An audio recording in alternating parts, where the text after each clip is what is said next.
It's very, very competitive right now with the cable companies, the wireless companies, and the fixed telco providers all competing for the same customer groups. It's really about coming up with a differentiated set of offerings to bring together a singular experience across all those services to really meet the customer's needs. It's just such an exciting time in terms of the digital revolution, the digital renaissance, and nowhere is it more true in the kind of the part of the business that I work in, which is delivering TV services.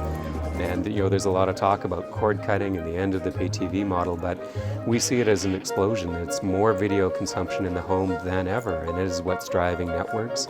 It's driving services, and we still think that we have a great opportunity to differentiate how we're delivering video services to our customers. Whether or not it's traditional pay TV or whether it's new OTT services, we think that there's a big opportunity to do both going forward, and it's going to sustain these markets for a long time. I think we are now facing a very exciting market landscape, not only because of all the movements we are seeing among the players, but also because of the changes we are having in the value chain, given the new ways of distributing video.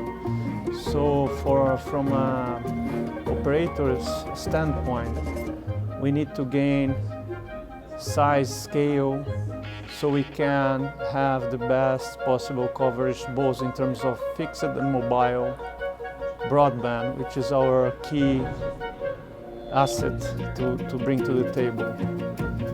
So I think we are living in very exciting times. We've been expecting that consolidation since the 90s, actually, and there has been a slow consolidation happening, but what I'm seeing is really an acceleration of that consolidation. Everything we've talked 20 years ago now is happening. So it's not neither bad or good, but it's really happening.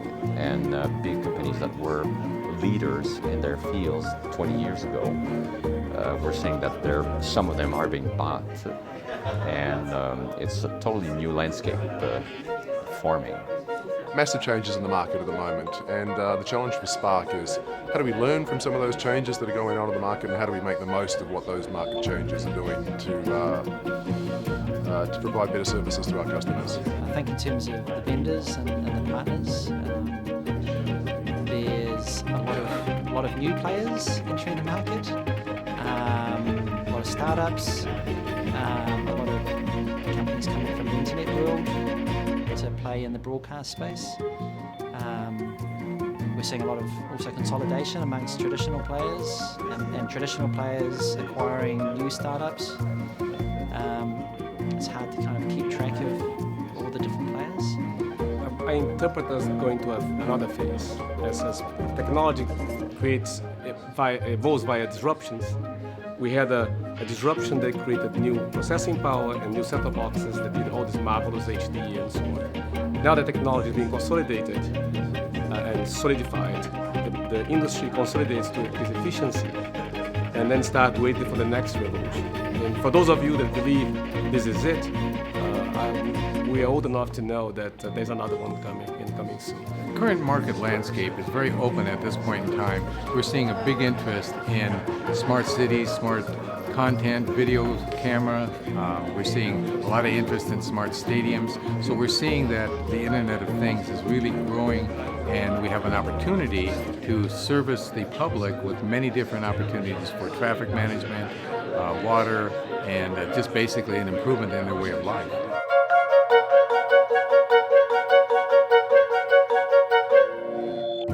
Two key challenges that I think that we have some good ideas, and have seen that Technicolor is advancing on with other partners, is how we actually bring a TV service to market that looks like OTT, it feels like OTT, but it's actually still a paid TV service. We think there's a really good opportunity to put those two together.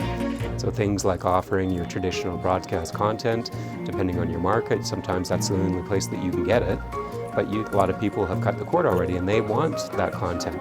Flip side, we know almost everybody, they want to get that OTT content in one place in a user experience that is as easy as possible. And that's why we think as an operator, and with partners like Technicolor, we still have the opportunity to be a video service provider and not just be an internet pipe. Well, to us, it's really that we're used to have a couple of competitors, basically, that was easy to follow, and it was good to have some competition. Now what we're seeing is that by consolidating, we're in a kind of a void in terms of having major competitors. In some cases, we're ending up with a single vendor or two vendors. So it creates an issue for us. On the video side, because I'm looking at the video specifically, as an operator, we're getting less and less margins out of video. So it's tougher to make a business case selling video.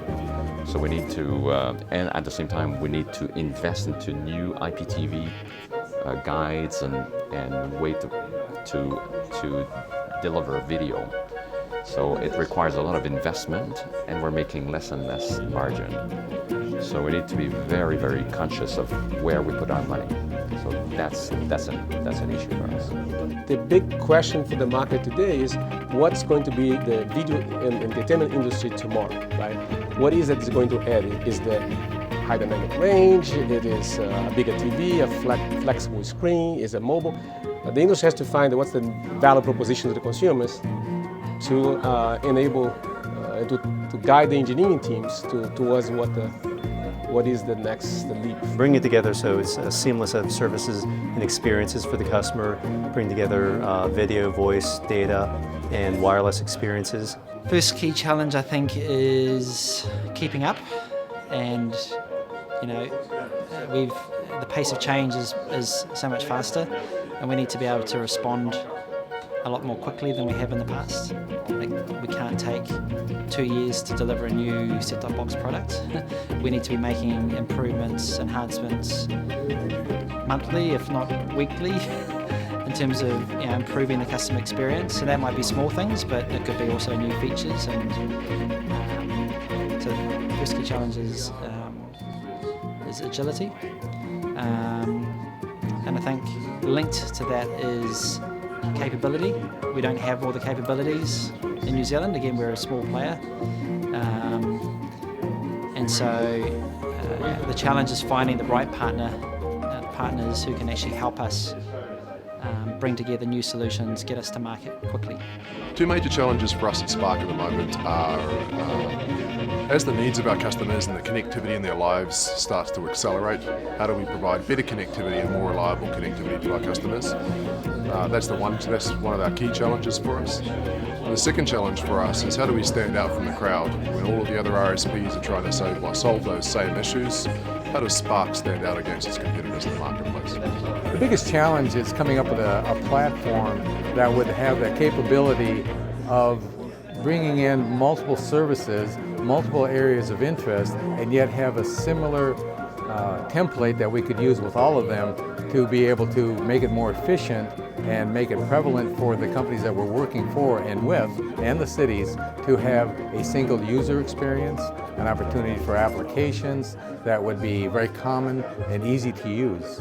So that would be the first complex. The second thing that I see is getting the interactivity, the compatibility of the different things. We see so many different ideas and things that are being produced out in the public. We see it, like for example at CES, we see all this different equipment, but I don't think we have the compatibility issue down yet. Our two main challenges right now are twofold. First is how to deliver a non-linear video experience,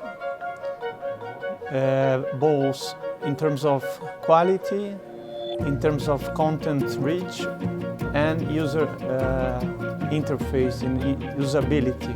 So we make sure we have the best user experience in the marketplace. The second one is to do so over a very low bandwidth. So for us, video compression is key. It's a key technology, and how to deliver that through low speeds. Given that we are a continental operator in Brazil, we serve from north to south of Brazil, and we have very different land bandwidth situations. So that will be our two main challenges.